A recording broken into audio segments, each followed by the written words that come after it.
because I forgot to show the serial number.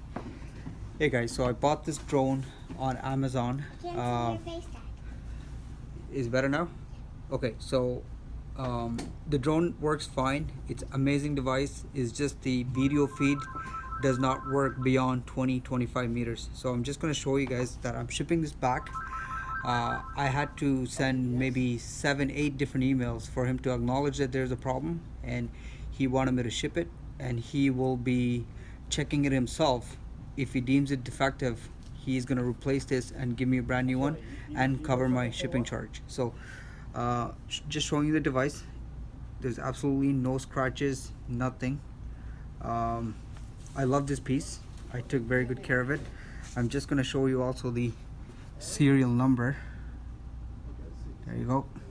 So stay tuned and I will update you guys what happens with this process.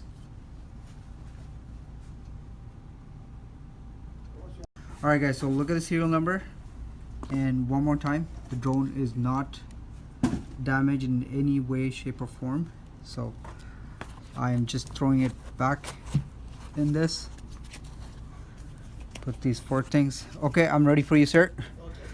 I have the gentleman from UPS.